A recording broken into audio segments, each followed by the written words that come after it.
Thank you for listening to Depictions Media Radio.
Welcome back, everyone. Okay, it was really cool when you run into somebody who does a lot of the same work that you do and you get to trade shows. So, anyway, I'm talking about Lori Brooks, and Lori Brooks also has the Small Business Show with Lori Brooks. And that show showcases a lot of what entrepreneurs need to succeed and help them grow their small business into something that actually helps change communities. Okay, so the show was originally launched as a podcast in an effort to help entrepreneurs share their stories and create new business ideas. Lori now has over 100,000 listeners and has hosted previous guests such as Susan Bennett, John Lee Dumas of Entrepreneur on Fire,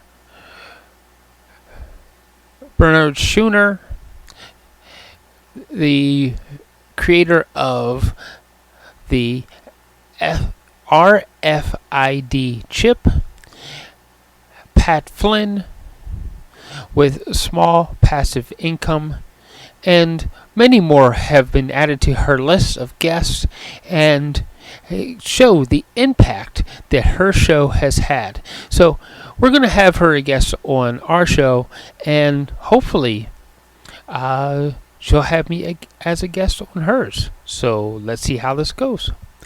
Well, let's welcome Lori to the show.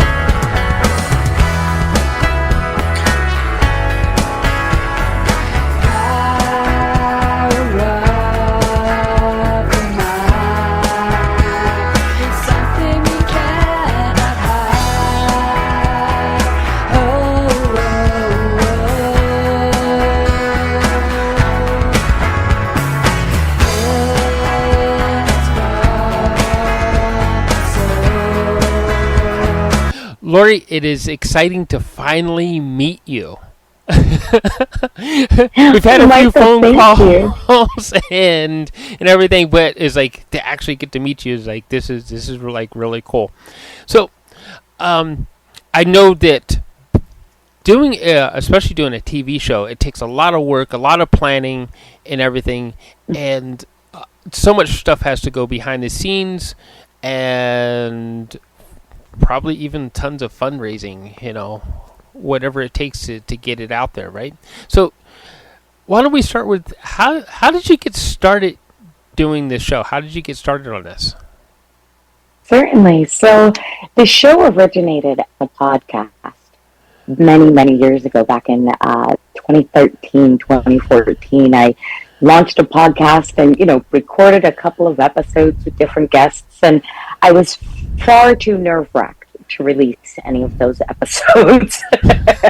So it was, another year or two of, hemming and hawing over whether or not I was actually going to launch the podcast before I actually moved forward with doing so. And I really launched it as a marketing tool for my consulting practice with financial advisors.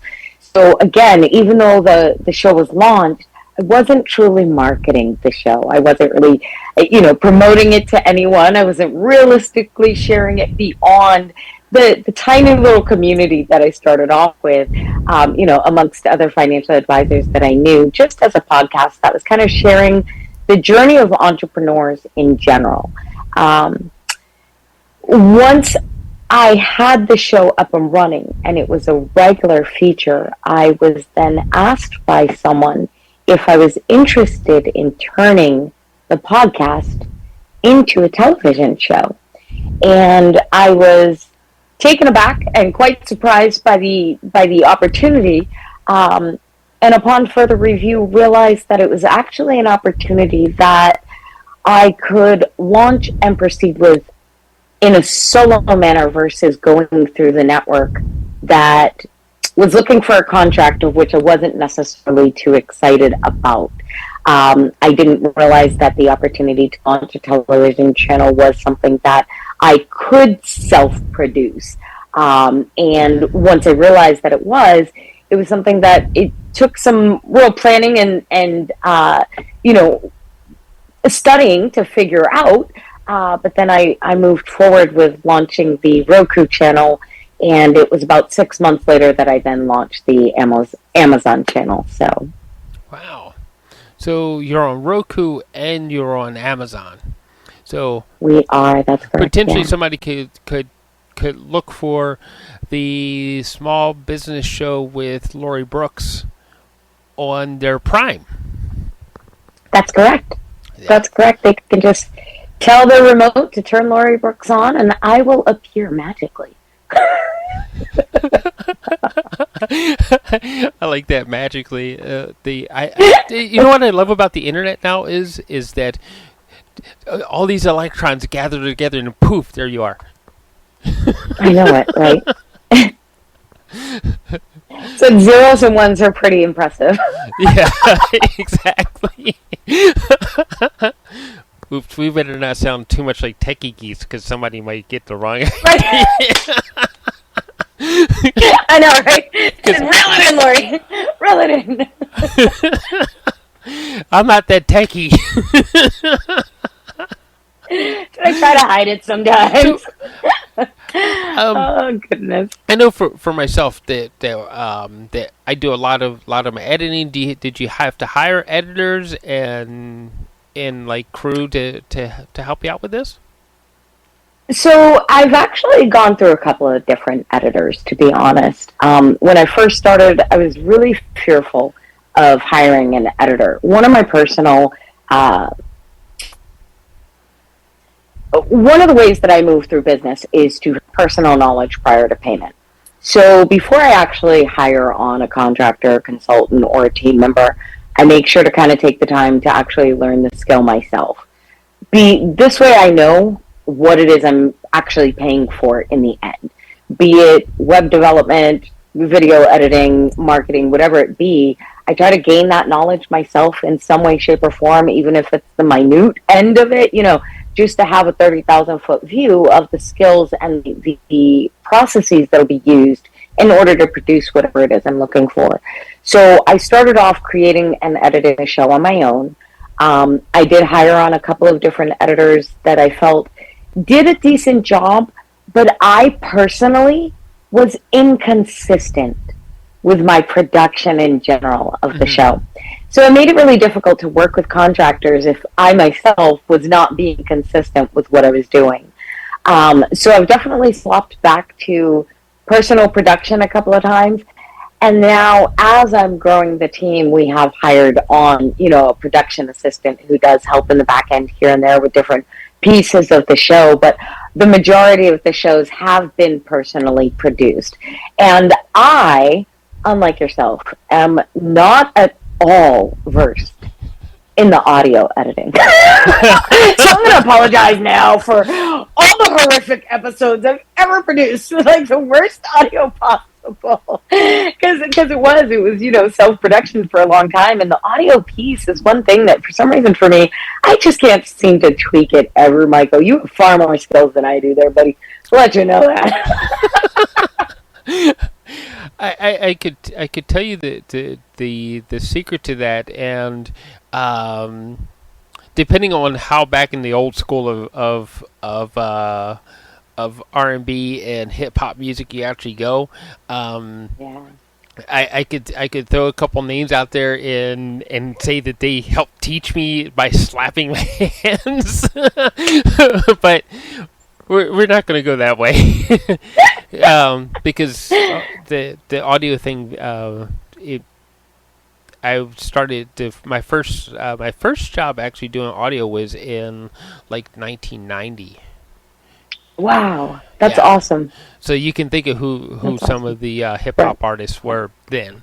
I'm gonna have to just do some studying of you now then. So yeah. Trying to grab that personal knowledge again and eventually figure it out. Yeah. Because you said you were also in the financial world and you like to learn and you've had, so teachers and coaches are probably some of the things that you've also had along the way, right? Mm-hmm. So mm-hmm. Yeah. So I am in the financial world. At one point, prior to actually consulting, I was an associate financial rep. So I was licensed with my life accident and health insurance licenses. Mm-hmm. And then I was diagnosed with Crohn's disease in 2009. And at that point, to me, having a corporate overhead of any sort was just not an ideal option for my personal journey. So at that point, I began helping other financial advisors that I knew that were in the industry that I knew needed, a little bit of back-end assistance in some way, shape, or form. And that evolved into the consulting practice that I'm now running today. Very cool. So it isn't just television glam and glitz. It's also real financial planning and the numbers and the plans that go along with that, right? Well, for the financial advisors, I'm not actually doing financial planning for them. We do operations and procedures to grow their financial practice. So what I'm doing is really putting their business together to help them grow so that they can actually scale and move forward in their own financial services practice. So growing from an individual sales advisor to a management wealth advisor is really the path that my clients take. Okay. So how did you go from that to creating something that's actually seen in your community with over 100,000 viewers and listeners? Again, it was the interest in the podcast itself, the attempt to start there with kind of the marketing tool, and then the interest was brought on by another network host who again had kind of introduced me to the idea of hosting a television show. They felt that the podcast would be a great transition into a television show. I personally was extremely nervous about it. I'm extremely camera shy, Michael. I know it may not come across that way, but the anxiety is so real. And so, for quite some time, it actually started off as just, the audio podcast just being still shots, images, little pictures, and so forth. And it really took me some time to kind of work up to being on screen. And even to this day, like literally, Micah, I'm going to be so honest, just because I think it's important for people to really understand the entrepreneurial journey and the reality of these things. Like before you and I got on this call, believe that I was sitting here like, okay, did I finish my makeup? Did I finish my hair? Do I look okay in the camera? Is my screen looking all right? Like, it's still having that minute level of anxiety, because I think it's a realistic thing for a lot of people, regardless as to whether or not, I'm doing this on a regular basis. It's not something that has disappeared. It's something that still remains, but to just kind of work through it as you move forward. So, it was really just it was a podcast, and through the interest and the introduction to it, I then recognized that a Roku and Amazon television channel were things that were very easily produced and things that I was capable of managing in the same manner that I was producing the podcast, only it was going to provide a far wider reach, in a global manner versus, the real localized manner that the podcast had been. Yeah. So.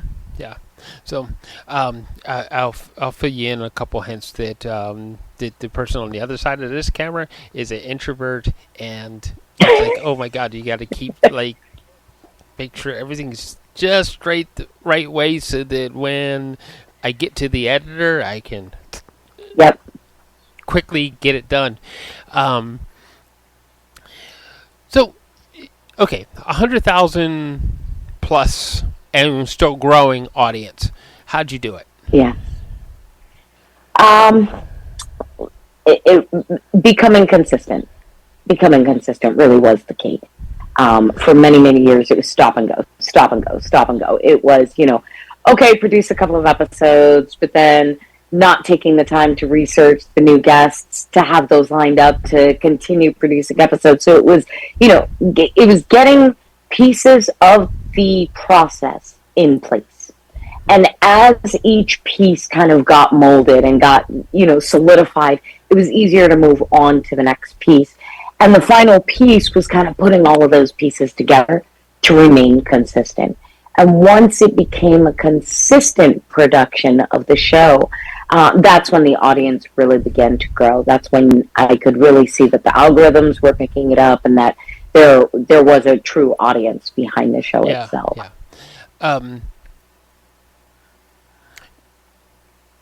What was more important to you, your expectations or the audience expectations? The audience, definitely. I think, of course, when you start the show, it was nerve-wracking, and it was really central in your own head. You kind of stick to yourself. You're like, okay, what should I be doing? And blah, blah.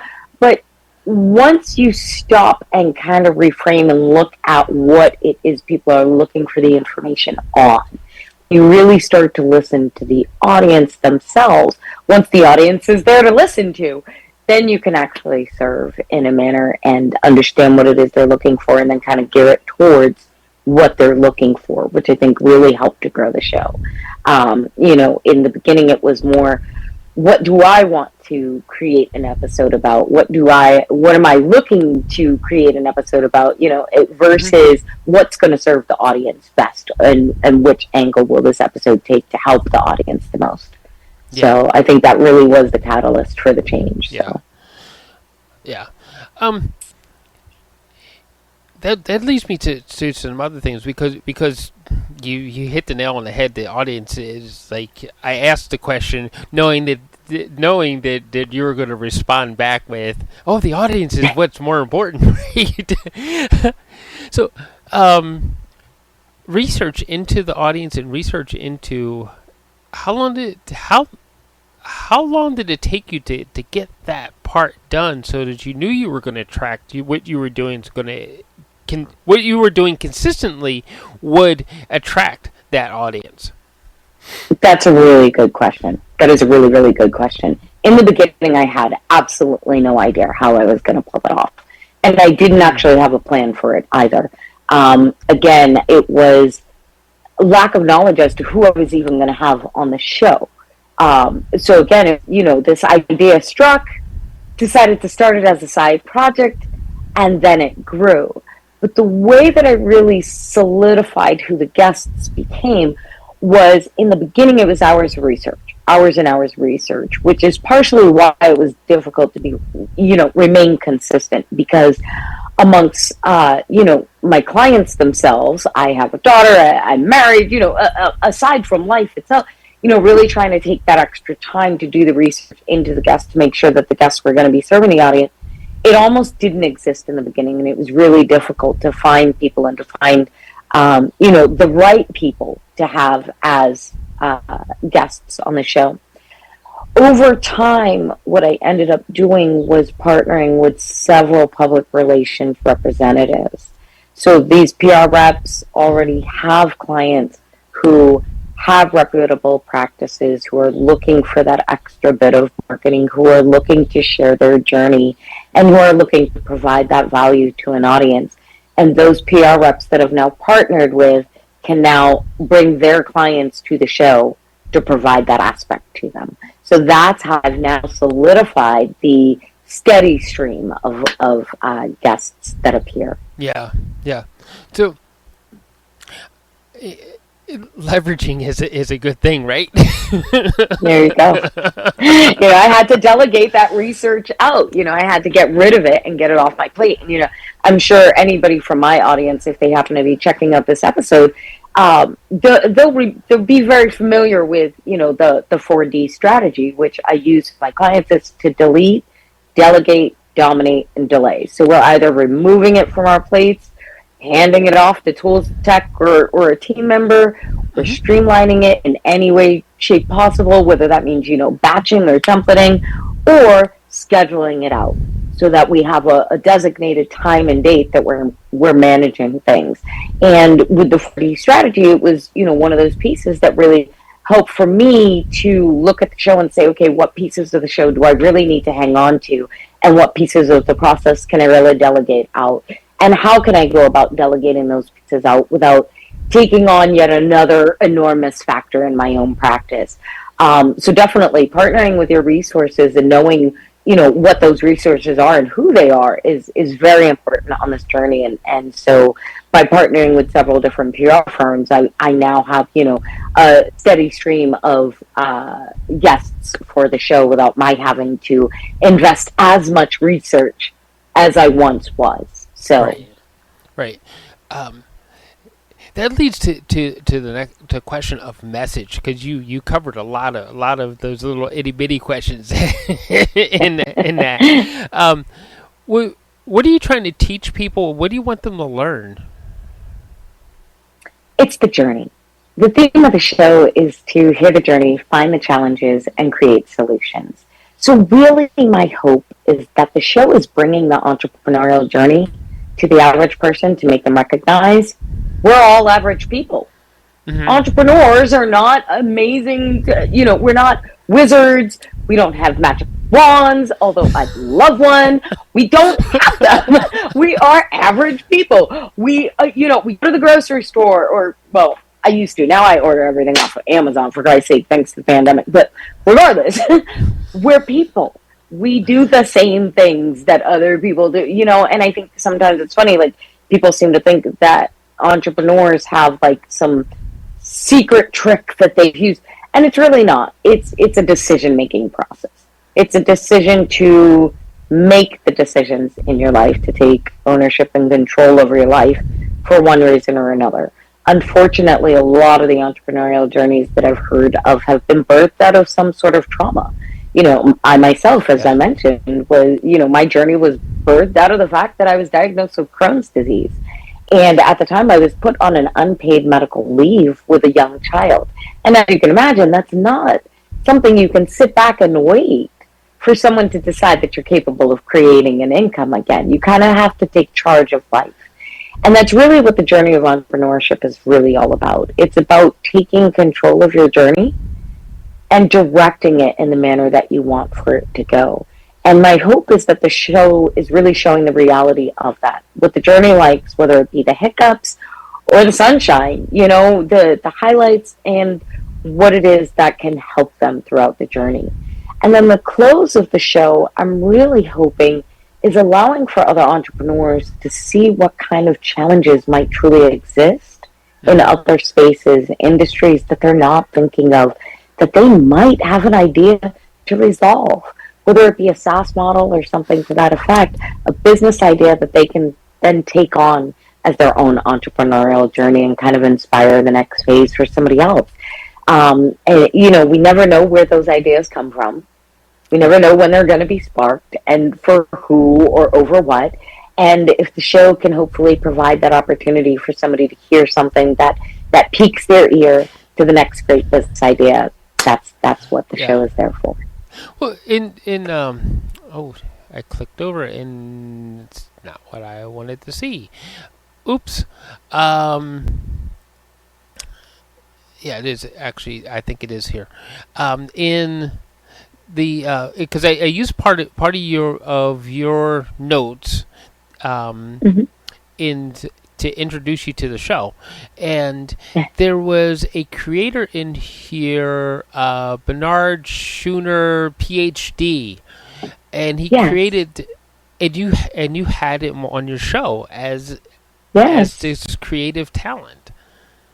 Yes.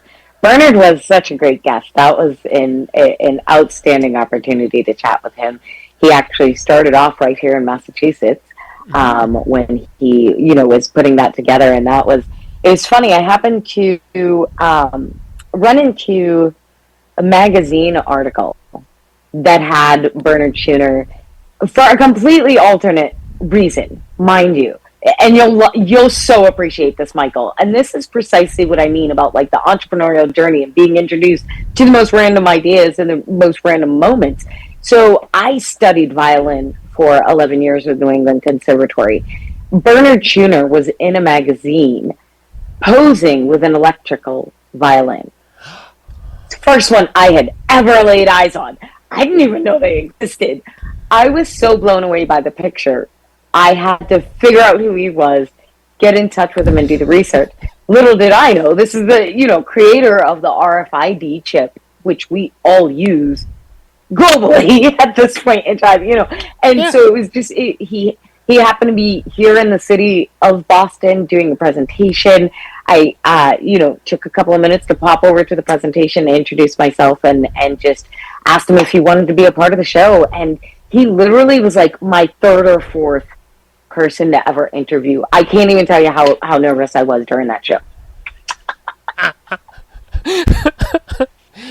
And how do you No control joke. those nerves Oh, when they goodness. pop up like that? Because you can't let them Yeah. you can't let the audience see the nerves on camera. So how do you Exactly. do that? How do you control it? Breathe. I breathe a lot now. I slow down. Yeah. There was a point in time, if you look at my older episodes and so forth, or original interviews and things of that sort, I used to talk a mile a minute. And sometimes I still do. And that's how you can tell when the anxiety is kicking up. So that's a hint to anybody who ever even checks out my show. If you hear me speaking 300 miles a minute, that's me having that raised anxiety level. So is it hidden? No. Is it 100% controlled? No, not by a long shot. But is it something that other people would recognize had I not mentioned it? No. Right. Exactly. Yeah. So you just smile and breathe, guys. That's all it takes. You sound like what is that movie, Madagascar? Smile and breathe. Well, okay. So it sounds like Bernard was probably one of the highlights, one of the better moments of your show, regardless of the anxiety building up or not building up. What was one of the hardest interviews that you ever had to do, because you're just trying to drag it out of the person? Hardest interview probably was one in which never was aired. We'll just leave it at that. We'll leave it at that. I think there's definitely been numerous difficult interviews. And yeah, I agree. The more difficult ones are the ones where you're pulling that response out, where you're helping to carry the story. Especially because my show is really designed to share the entrepreneurial journey. I'm opening it up for people to share their story.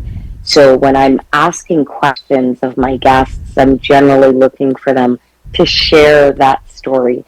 And I've definitely had guests who come to the show and the answer is a yes or no response. And I'm not really sure how they are going to be capable of sharing a story with yes or no responses alone.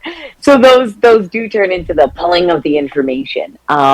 I think there's also been interviews where I personally have had, bouts of Crohn's moments during the episodes. And I've had to literally pause, excuse myself, tell my guest how sorry I am of the moment that I'm managing, and these things do happen. And that's something else that I hope the audience and people understand when it comes to the entrepreneurial journey. Life is life. And you got to move through life the way you can move through life. There's definitely moments of craziness that occur, and not everybody's perfect. Not everybody's journey is going to be perfect. My journey definitely has been far from what anybody would be able to consider perfect. But I think definitely the more difficult episodes either get kind of shelved because I know that they're not really going to serve the audience in the way that they should. Right. Or the, audio on my end is just horrific, and I am not, capable of getting somebody to repair it for whatever reason. Those would be the more difficult and the harder of the episodes, I would say. Yeah.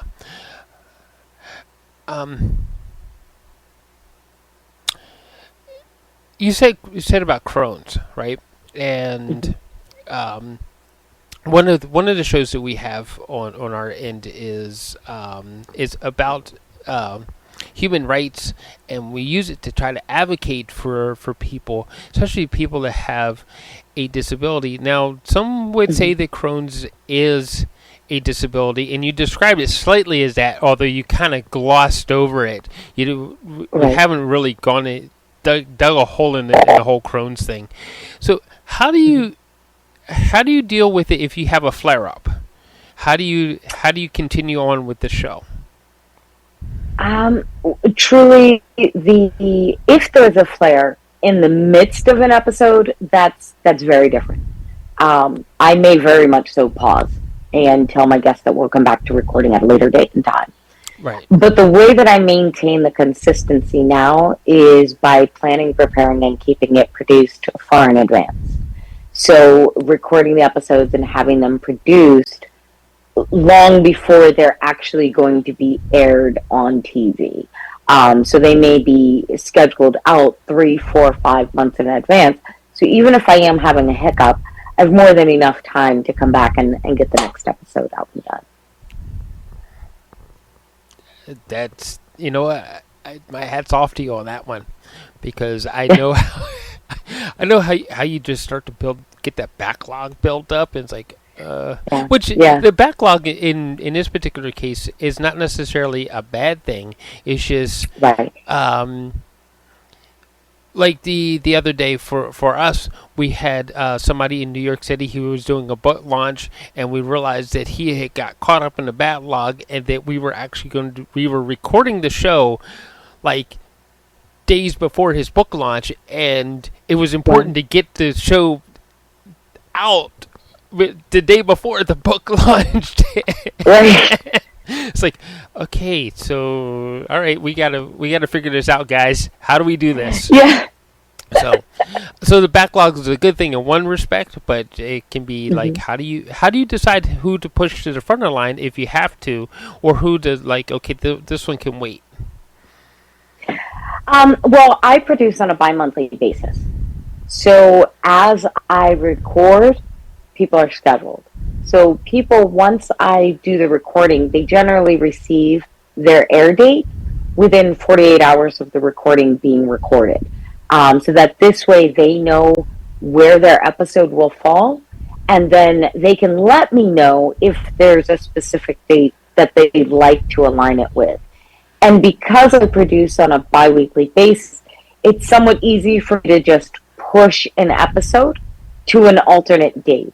And if need be, if there is somebody that happens to have an episode that I do need to, alternate an alternate episode for, I generally will reach out to the alternate guest and just make sure that there's nothing that they were particularly looking to align it with, so that I can go ahead and move that alternate episode. So whether it's myself or an admin that might reach out to make the scheduling, there's generally a consideration if in fact somebody mentioned that during the time of their recording.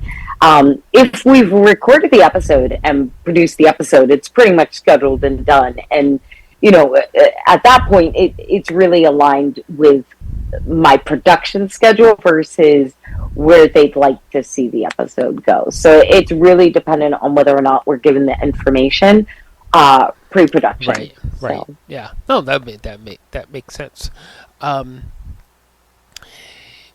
The question that I have next though is how do you screen people out? What does your process look like to screen people in or screen them out? So originally the process was just research in general. Then the process became I actually placed a paywall in front of the show, in front of the actual sign up page to become a guest. This way, not everybody could just jump up and become a guest. It wasn't really to monetize the show. It was to prevent people from jumping onto the show. So that was one of the first ways that I started screening. From there, again, it would be, I might have people pop onto the schedule once in a blue moon, but again, it was difficult to really take the time to screen through every single person that might actually sign up, even if there was the paywall. And that's what reverted me to hiring an admin and actually then partnering with the PR firms, because now the PR firms have actually done all of that research and homework, and they're aligning their client with the show because they know that it's a good match, and they already have the description and the understanding of what my show's looking for. So it's a far easier scenario now than it once was. Yeah. So. The pre-vet, have somebody else pre-vet them for you.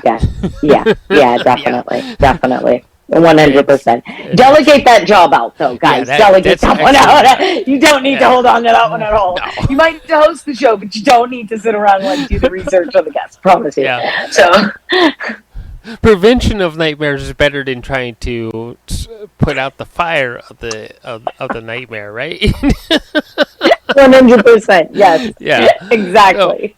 So, what's if there was a earth-shattering or community-driven message, what would it be? Start now. Be patient. Believe in yourself.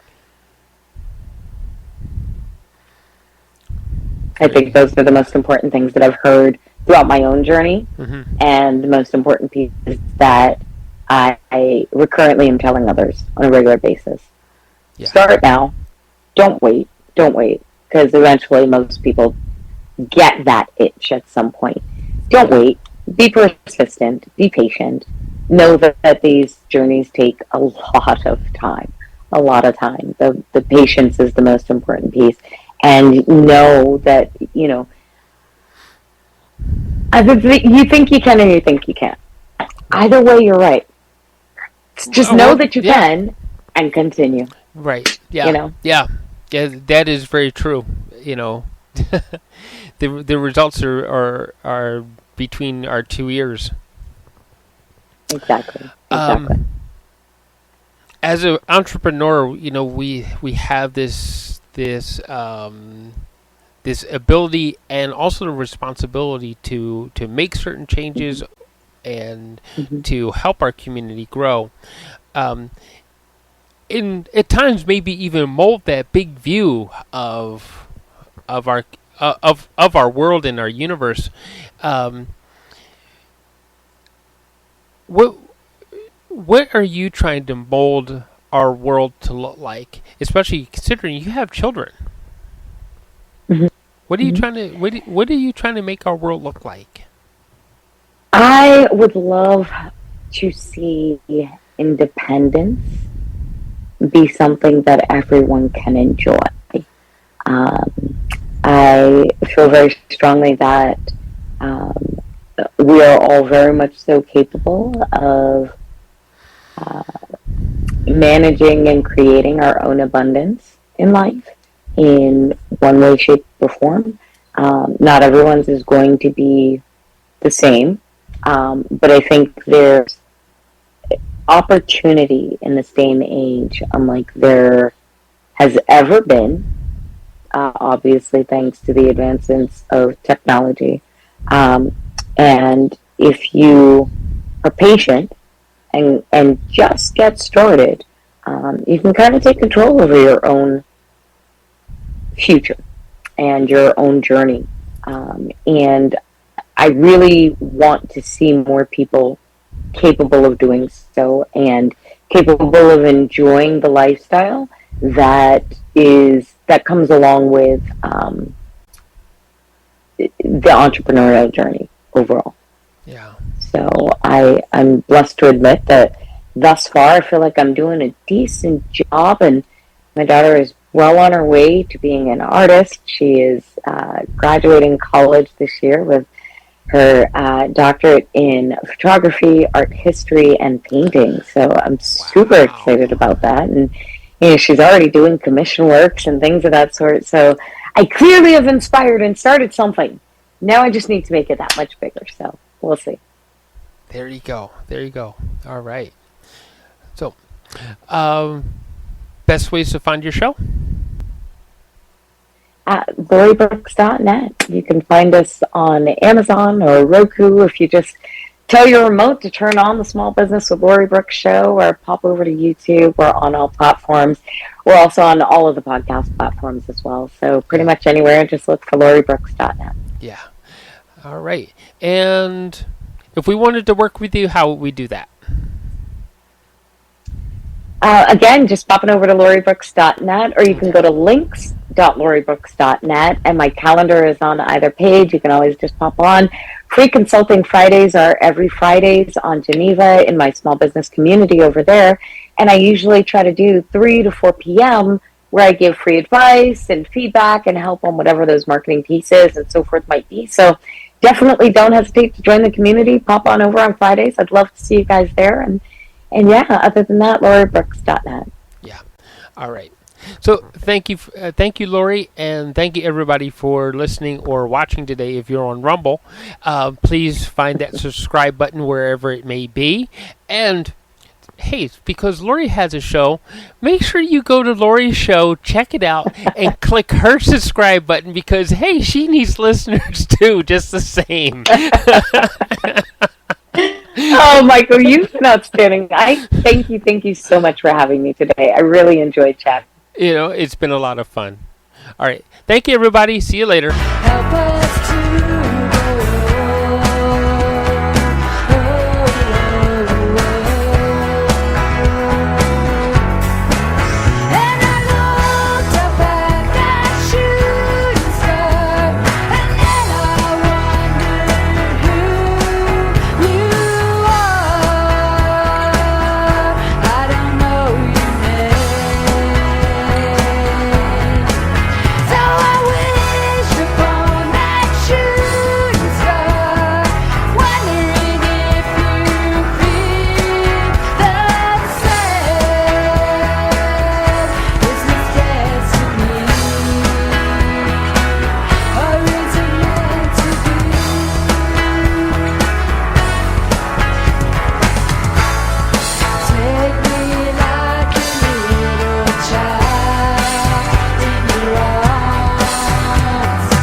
This show has been produced by Depictions Media.